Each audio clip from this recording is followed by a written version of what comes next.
आज के मेहमान खुसूसी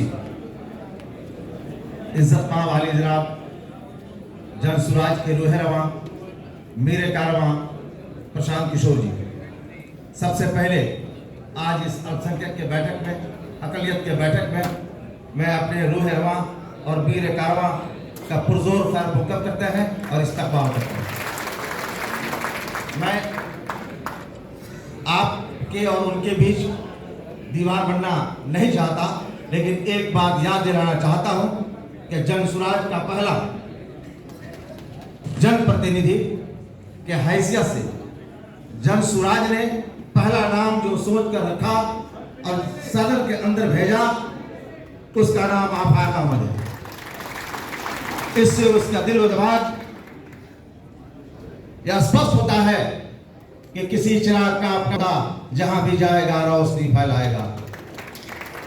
मैं आपकी अदालत में एक जनप्रतिनिधि की हैसियत, बिहार के एक जनप्रतिनिधि और अपर हाउस के मेंबर होने के नाते मैं 5 जिला का माननीय हूं, जिसमें सिवान है, गोपालगंज है, छपरा है और मोतिहारी है। जिस वक्त मैं चुनाव लड़ रहा था और जन सुराज ने निर्णय लिया, उसमें 2 शख्सियत जो सेंट्रल कलेक्टर का था, एक का नाम आर के मिश्रा था और दूसरा प्रदीप सिंह था। दोनों आदमी इस चुनाव के बागडोर को अपने हाथों में संभाला। प्रशांत जी जन सुराज के पदयात्रा में शामिल थे और मशगूल थे। तमाम लोग भिड़े। जब 30 तारीख को बिहार शरीफ में नवादा में कॉमन राइट हो रहे थे, उस वक्त एक गरीब किसान के लड़के के नाम के सामने ये 5 जिला के मतदाता अपना मत 4थे नंबर पर दे रहे थे आफाक साहब के नाम पर। कहीं कोई कास्ट क्रीड की बात नहीं आई, कहीं कहीं भेदभाव की बात नहीं आई। जब नेता का नियत साफ हो जाता है तो जनता भी समझ जाती है। जिस वक्त नवादा में और बिहार शरीफ में कॉमन राइट हो रहे थे, उस वक्त जन सुराज का एक मुस्लिम उम्मीदवार जिसका नाम आफाक अहमद है, वह एक किसान का लड़का है, चंपारण के गांधी के कर्मभूमि से जन्म लिया है, वहां से चला था। और प्रशांत किशोर ने जब उसको अहद ले लिया, ओथ ले लिया कि हम इसको सदन के अंदर भेजेंगे, तो उन्होंने भेजा। और सभी जो भाजपा के वोटर्स थे, वो सभी अगले और पिछड़े थे, सब लोगों ने इत्तेफाक राय का 4000 वोट से मत उनको दिया। और गर्व की बात यह है दोस्तों, न समझोगे तो मिट जाओगे हिंदुस्तान वालों, तुम्हारी दास्तान तक न होगी दास्तानों में। मैं जिस अपर हाउस में गया, ग्रेजुएट कंस्टिट्यूएंसी या शिक्षक निर्वाचन क्षेत्र में, जब से उच्च सदन स्थापित है, कोई भी अल्पसंख्यक समुदाय का व्यक्ति उस सदन के अंदर नहीं गया।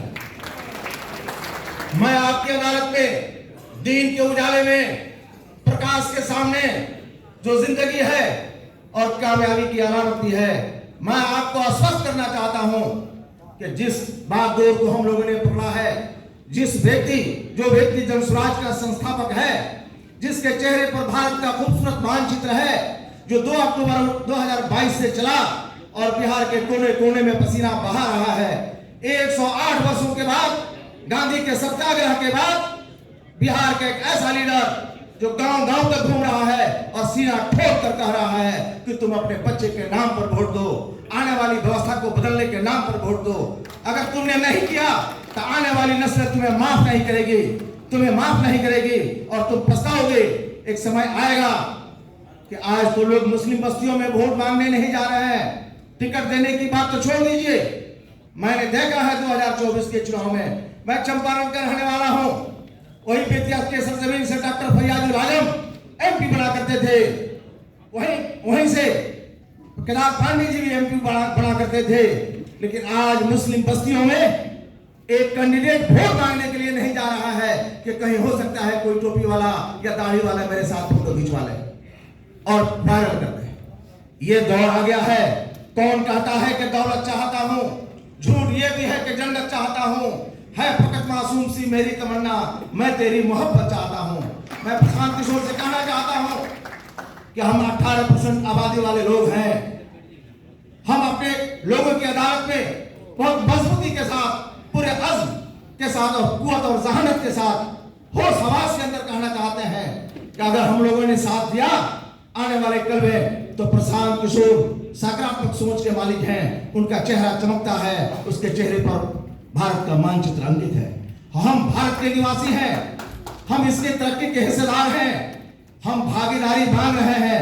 मैं ऐलान करता हूं आज आपके सदन में कि पहला जन स्वराज का एमएलसी आफाक आमद हुआ, उसी तरह से 2025 में अगर हमारी सरकार बनती है तो निश्चित रूप से पहला राज्यसभा जो जाएगा 26 मार्च से पहले वह मुसलमान होगा और अकलियत आदि होगा।